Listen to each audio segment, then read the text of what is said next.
Well, hi, good morning. Hey, welcome to my shop. I'm going to give this radio a test. Last thing I did on it was fix the capacitor here, at least remove the shorts. I shouldn't really say I fixed it. And where can I just put this so it doesn't get into trouble? Hang it right on the front like that. Some high voltage on the back of this magic eye tube, and I just don't want this flopping around in here while I'm not paying attention. Okay, so we're on medium wave, which is AM radio, and tube's back in. Everything is ready to go here, and we'll see if I really did clear the shorts from it. Okay, I think we're all set. See, I waited a whole day to try this out, test this out.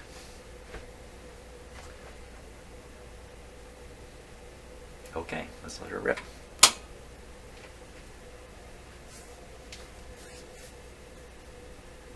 You can see one of my latest yard sale finds in the background here, this great big gigantic clock, which is running 5 minutes behind the true time, and I don't know, I don't know how to adjust the time on it. But I thought it was great big time on there, so you can keep an eye on that clock while I'm shooting these videos. You can see the actual passage of time as the morning progresses. So I got a bit of a late start today, 9:15 already. Okay, looks warmed up.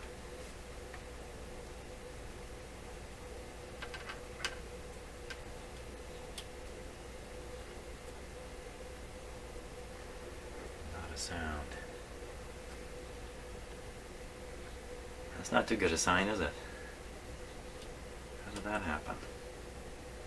Let's try FM.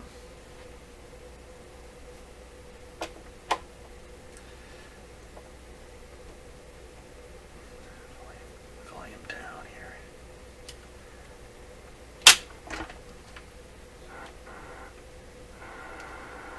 Okay, so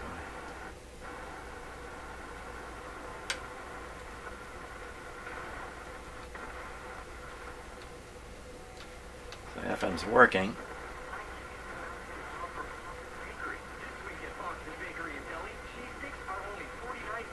Yeah, cheese sticks for 49 cents. Quickly, everybody rush there. Now, medium wave again.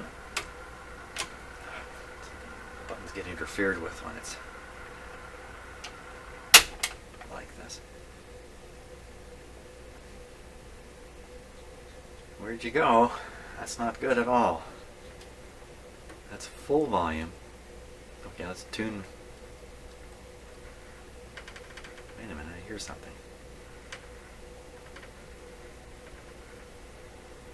It's just no volume. It's tuning. It's just so quiet.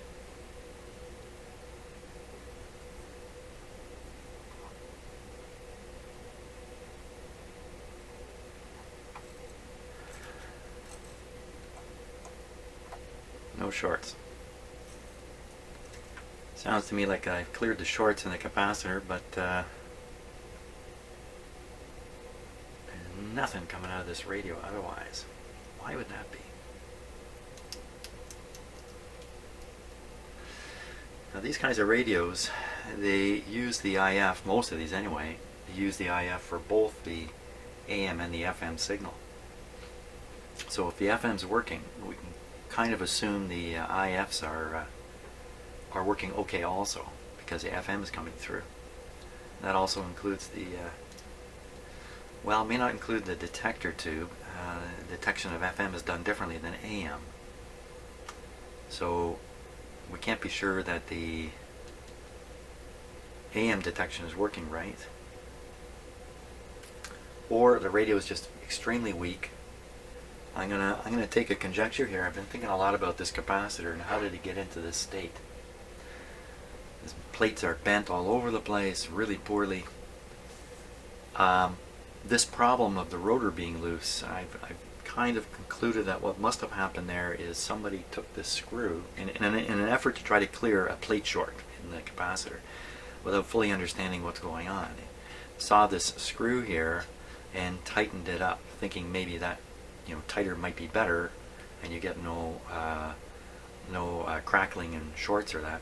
I think they tightened it up so much that it actually expanded the frame of the capacitor a little bit. Literally, literally expanded it out. And of course, finding then that this didn't help at all, they backed the screw back out, but the frame had been expanded, this heavy metal frame. Now there's more play for the rotor, including the rotor being able to be off-center enough to generate all kinds of plate shorts all the way through it. And that's why it became necessary for me to shim it back out, because literally this frame has been bent. Can I actually see that? Looking down at it? Well, there's definitely a funny shape here. You know what it looks like? I'm telling you, it looks like somebody's gone in and tried to squeeze it back. I don't know, I'm just making these stories up to try to explain what I found. One of the tip-offs is the antenna screws were loose up here. I put this back on now. They were loose. And I don't think they got loose on their own. So I suspect somebody removed the antenna to get it out of the way, messed around with that capacitor just like I've been doing, and ultimately really put it into a bad shape by over-tightening this. You have to tighten this an awful lot to drive the frame out of shape, because this is pretty heavy. These are pretty heavy frame things. That's my theory. So if somebody was willing to do that, then I think it's quite likely they've been poking around in here too with the IF, and they've misaligned the IF something horrible, and that's why the radio's quiet. That's my theory. That's my theory on it. Another reason the radio might be quiet is the antenna's not working. Hey, let's just try fooling around with the antenna a bit here. I'll turn this, make sure this is up all the way.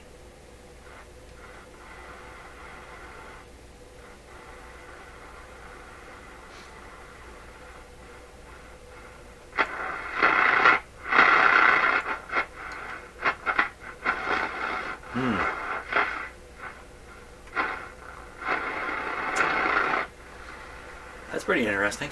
Now, sometimes when I do this, I just pinch the antenna. You see, as I approach it, listen. Hear it getting quieter, and then in the end, when I touch it, it gets louder again. So I think there's a couple things going on. As I approach it, I begin to change the resonance of the coil, interfere with its resonance point, lower the Q where it is. It gets quieter. But then as I bring my fingers in, I'm introducing a signal which is on my body, because I'm standing here. I'm an antenna. Well, a very good antenna, by the way. So proof of that is close my fingers on it and then ground myself.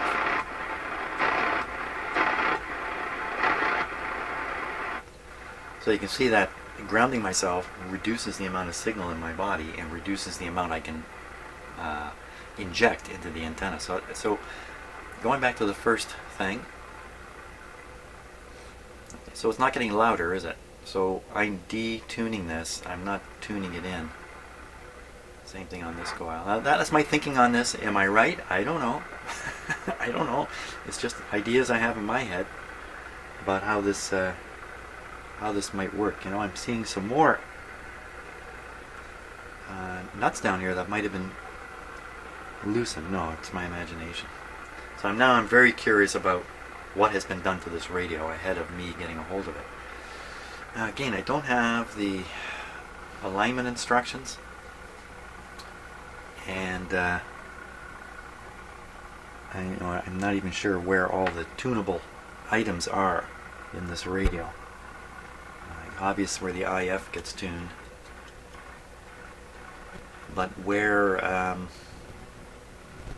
the antenna tuning is, I don't know. So the IF I can kind of fiddle around with myself. They're all so similar.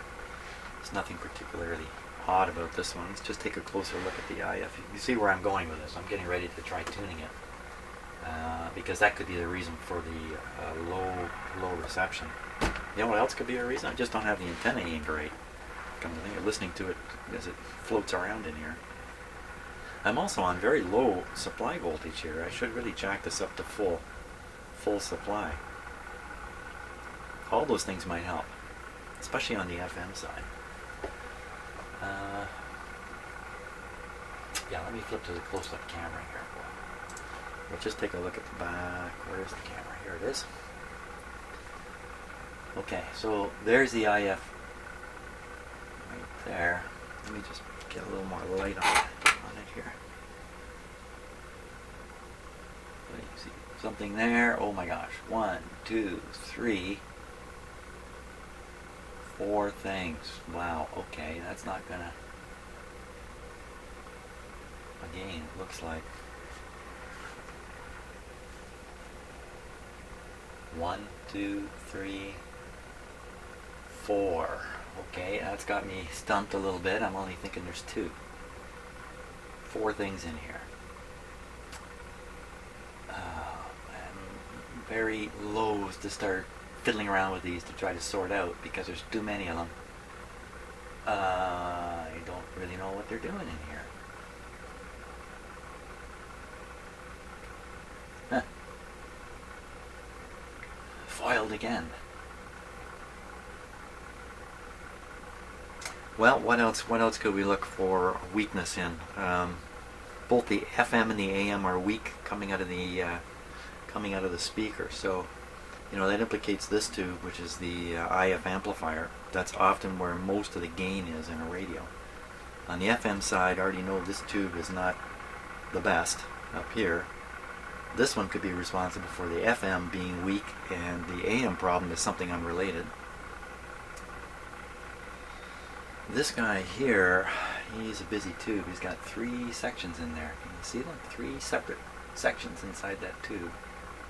One of them is a triode, and it's feeding the audio after detection into the output tube. This one could be a problem. It tested well, though.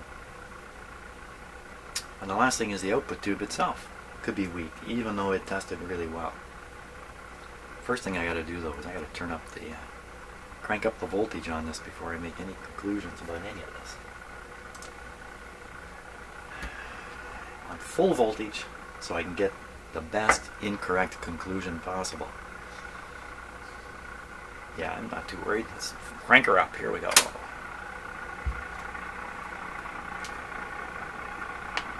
Again, a little bit of power supply hum is showing up now.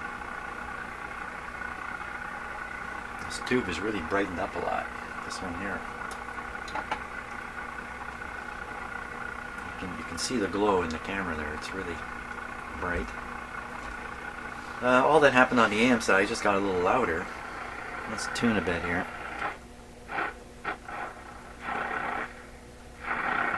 Is the magic eye magic?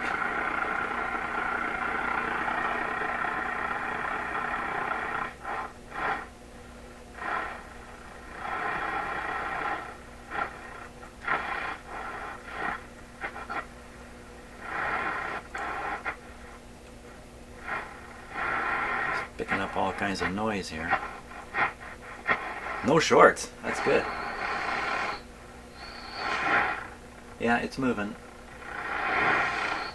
Not much, but a little bit. Now, if you have it on full power, I know things are getting hotter than they would have before. In some cases, quite a bit. Remember, the power dissipation is based on the square of the current flow. So basically double the voltage, double the current, power up by a factor of 4. For instance, my hand is right above that output tube, my left hand here. I can just feel the heat pouring up from it. No shorts. That's the main thing anyway. No shorts in the capacitor. Ooh, what's that? Uh-oh. Did I just say no shorts in the capacitor? Or... Yeah, it's definitely shorting right there.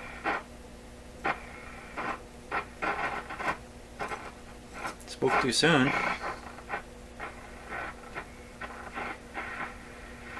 It's hard to tell the difference between just tuning a noise signal and hearing a scratch. the scratch. Phooey on that, but I'm sure we're on our way to correcting that. Okay, so what do we got? We got a hum. We got a tube, we got an output tube here. 158, 180, 185. So it's back up in that 190 range. Just for comparison, the rectifier tube's around 100.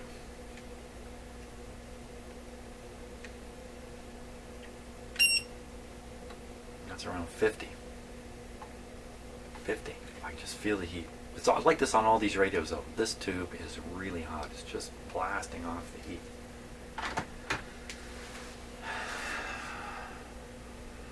I'm just not sure if that's normal or not. To be that hot. We could deal with the hum. Maybe we'll deal with the hum next. The hum is being caused probably by this capacitor back here, which is probably insufficient now. 50 microfarad.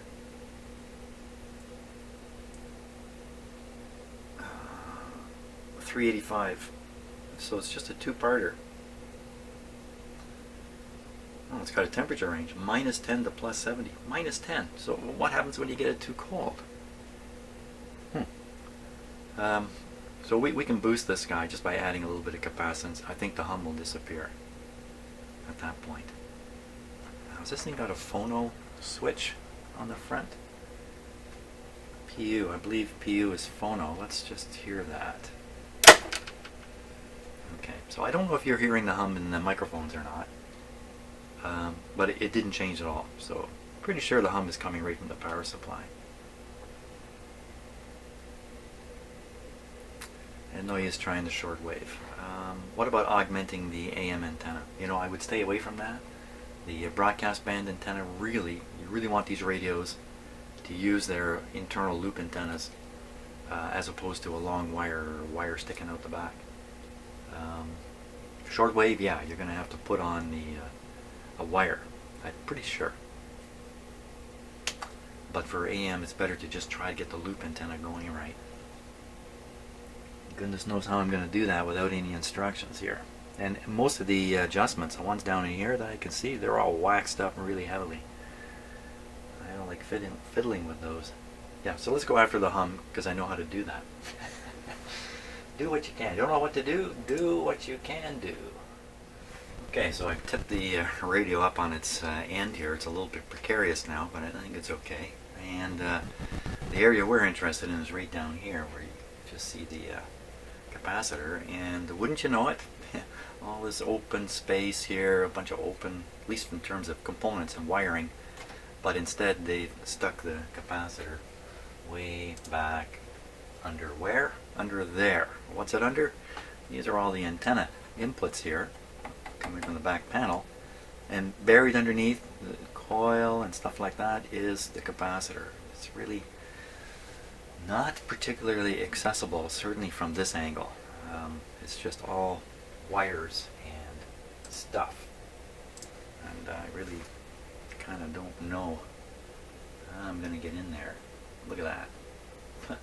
Now, something funny about these radios, the European radios, I don't know why they do this.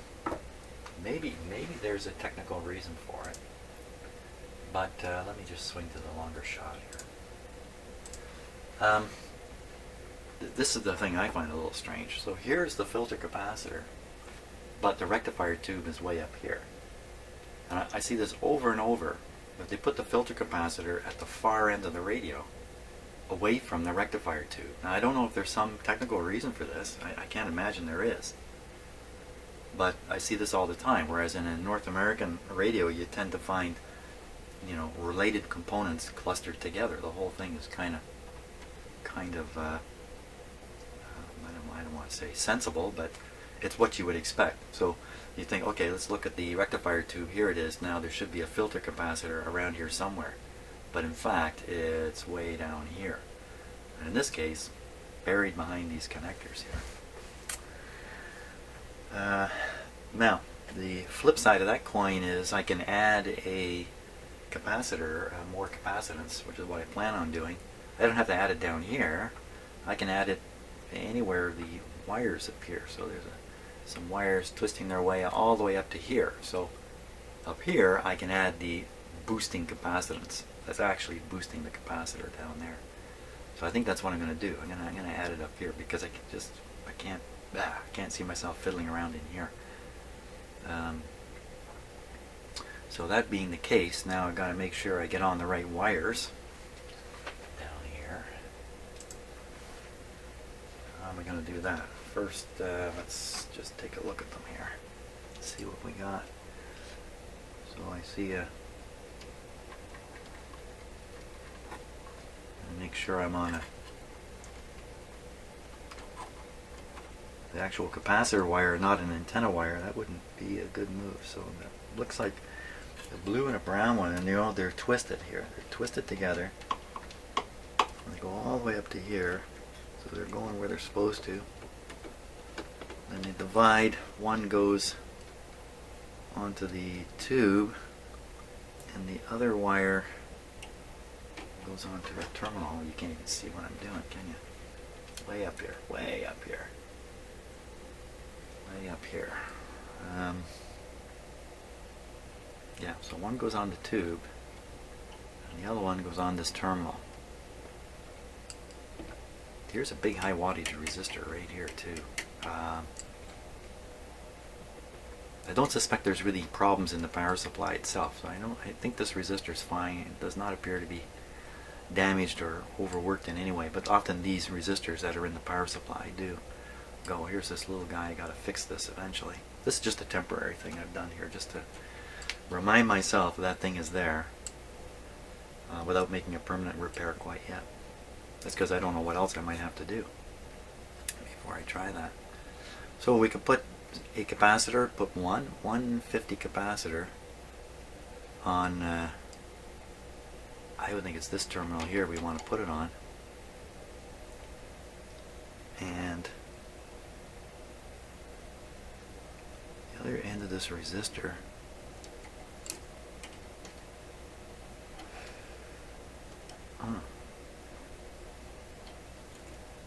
well, yeah, you could be fooled and think it goes to ground there, but it doesn't. Wow, yeah. These are really, the whole radio, all these radios are really tricky to sort out components. It's, wow, it's not easy. So anyway, let's go ahead and do that. So I'm going to get a 50 microfarad, 450 volt capacitor, and I'm going to hook it up in here. Okay, so before I install that, one of the issues that you have to get clear before doing this is what do you do with the negative lead of your new capacitor. So you got a couple options here. One is goes onto the chassis. That's very, very common. Just grounds, the negative part just grounds to the chassis. But in some radios, the negative terminal of the filter capacitor does not go to the chassis. There's other things going on. So we want to mimic what was done to the capacitor in the radio. I'll show you how I sort that out.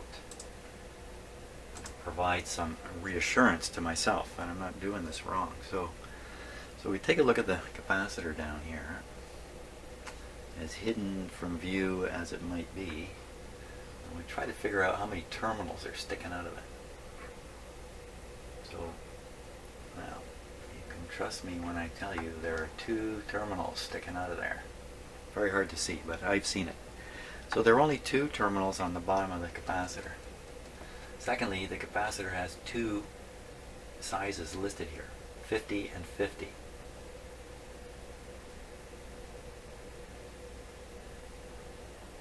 Yeah, 350/385, okay. So there's 2 sections in this. This is a two capacitors in one here. So you expect to find either 2 or 3 terminals on the bottom. 2 for the 2 capacitors and 1 terminal for the negative. But I've already told you there's only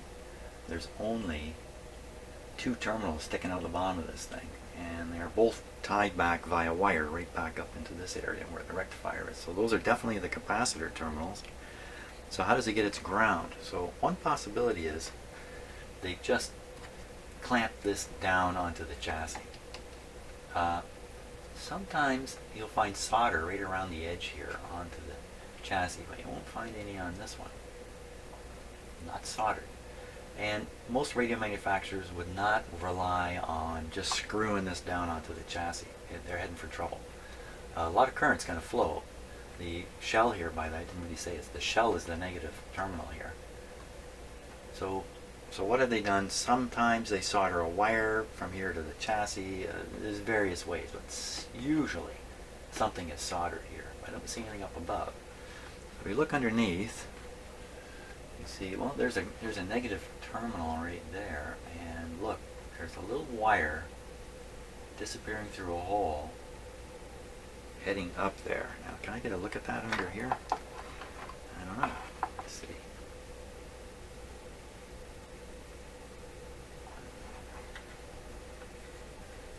A little awkward getting the camera in where I need to get it. Let's come around this way. I haven't even looked at this yet.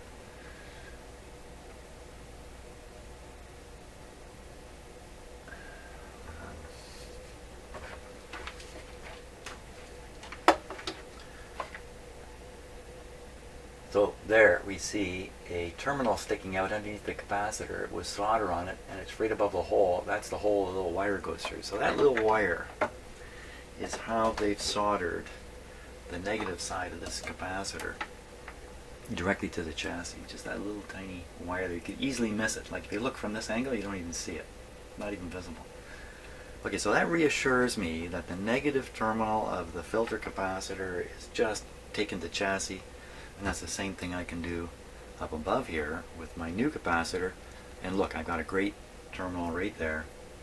Take it to ground, and I'll pick off. I think I'm going to go on this terminal right here with it. That's my plan. I will now continue. When you shut off the escape valves, then something blows in the end, whether it comes in the form of mass popular protests, rioting, looting, not controlled really politically at all, but just popular anger, whether it comes in the form of a military coup or combination of the two. And so, well, you see this this political back and forth, like what's going on with food processing and just the basic things? Why is all of that grinding to a halt? Lack of raw materials, because a lot of what's produced here, not just food, but everything, depends on imported components, raw materials, and so on. There are no dollars to buy that. Just to take one banal example, the main brewery has closed down because there's no barley, because barley is imported. The flour, Venezuela doesn't grow wheat, so there's no wheat flour. Okay, let's yeah, we don't want to be in Venezuela these days. Things aren't going well. You know, Canada's caught a bit of a cold since the drop of the oil prices, but Venezuela is a complete basket case now. Yeah, you cannot put all your eggs in one basket. We all know that. There's no... There's another one of those floating yellow wires here connecting to two resistors. That's weird. Okay, don't fiddle with that. Let's see if the hum is gone. The hum is gone. Sounds like a romantic song title. Honey, the hum is gone. Okay, can we start it up like this? Don't see why not. Make sure that's not shorting on anything. Move the camera so I don't stand in front of it. That would be a good idea. I got cameras hanging everywhere here. I only have 3 cameras. I don't have cameras everywhere. Okay. Let's see. 3 cameras, that's the limit of the software I'm using right now. If I want to go up to more cameras, I gotta upgrade my software, and it is very expensive. So we're going to do that. 3 cameras, that's enough anyway. I'm confused enough with 3 cameras. Okay, so I'm looking it over. Everything looks fine. We're switched on phono here. Let's switch it there. Volume down. There we go.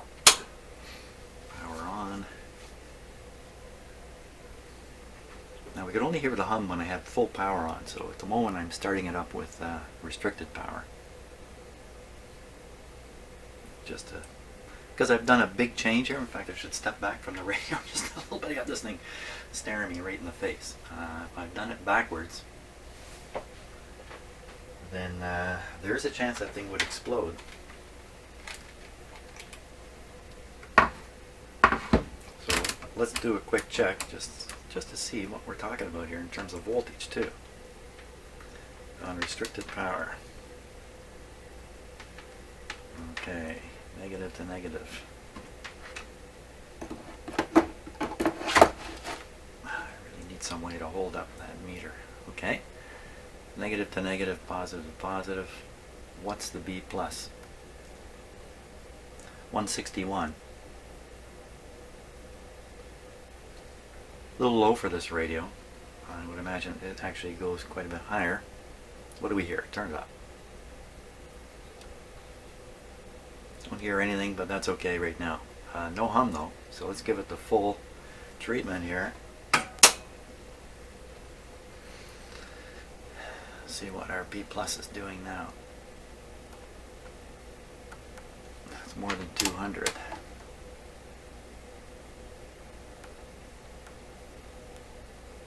Still hear a bit of a hum. 235.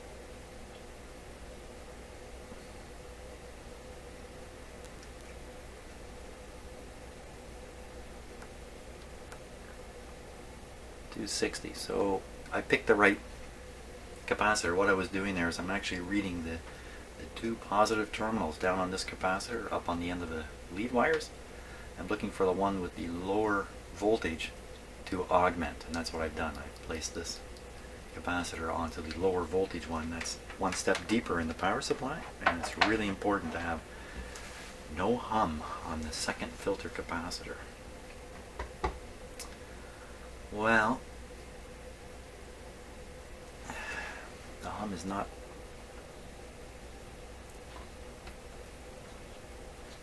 volume sensitive. Okay, let's put it on FM. Volume is down. FM. Turn it up. The antenna is not plugged in. Let me plug in the antenna here. That's FM.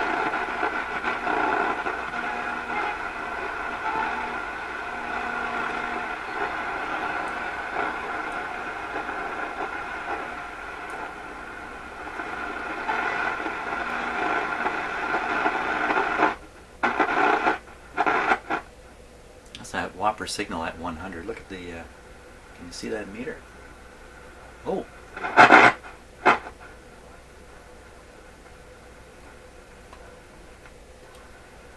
Oh, there's something there.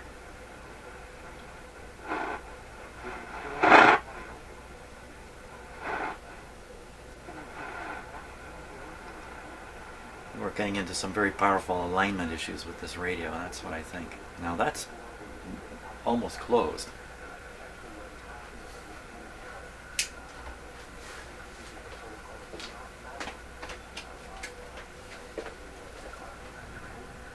Does that help any at all?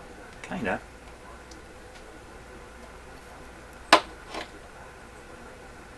It's very bright. It's a very bright one. So as I tune, you can watch this.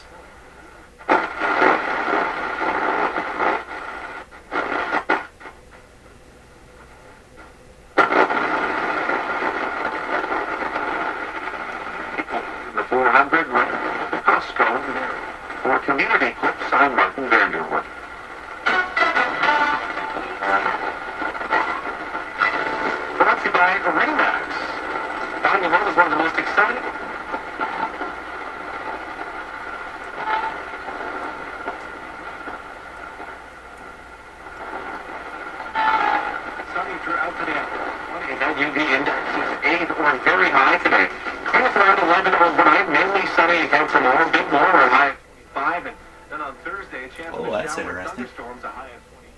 Into Friday, Sunday, a high of 23 approaching. approaching the weekend. Right now, Barrie, Midland, and Orillia, it's 17. 17 in Aurelia. Sunny, sunshine, beautiful day. I'm down here in my dark shop. Don't be confused by the reflection there. Kicks 106. And on the dial, we're right around 106. Notice when I turned the volume up, it became very distorted. Let's try that again here. Tune in.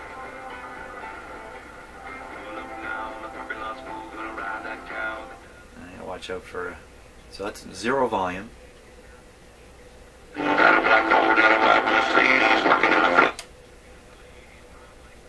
That's telling us something, that's for sure. That has something to do with the output strength of this radio. I gotta get off that song, but I'm gonna get a copyright hassle.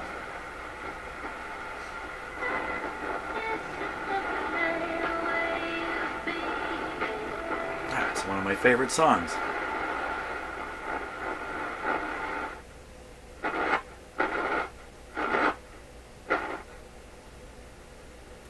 Very strong signal there that I seem to get in my houses. Oh, there's a voice there. This is the same thing again. I don't get that. I don't get it. I don't get it.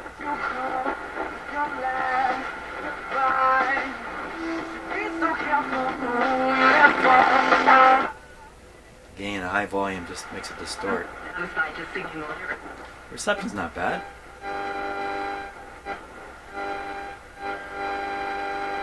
That's interference. I thought it was lousy music.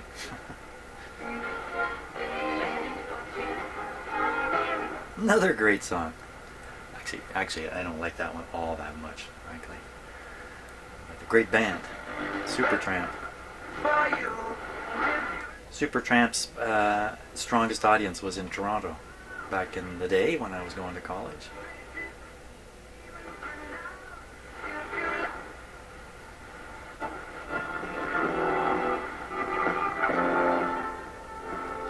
That sounds like the CBC.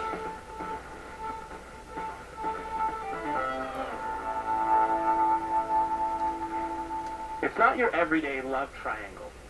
When Maggie becomes unhappy in her marriage, she decides the best way out is to set her husband up with another woman, his ex-wife. That's the premise of Maggie's Plan, the new film by Rebecca Miller. Yeah. Here's a scene with Greta Gerwig as Maggie and the ex-wife played by Julianne Moore, with an impressive Danish accent. You neglected him and you used him and you didn't believe in his story. Well, I am so Lots of problems with the sound here. here. Get me back together with him. Because I think that actually, even though I do think you were pretty self-controlled, he needs this. Even though the distortion is more apparent when you turn up the volume high, I think it's still distorted, even on a lower volume setting. Oh boy, that could be all kinds of stuff. All kinds of stuff. So, for now, I think let's check the capacitor again, the tuning capacitor, before I stop. Okay, so we're on AM. Yeah, so it's still scratchy.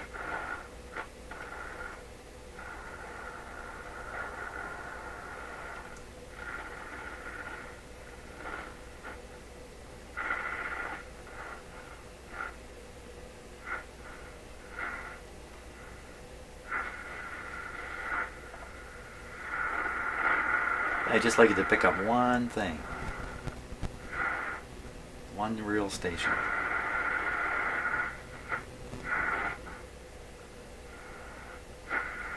It's not going to. Okay, spend the rest of the day thinking about this, wondering what to do next with it. Ay. Hey, thanks for watching. From the dark. See you later.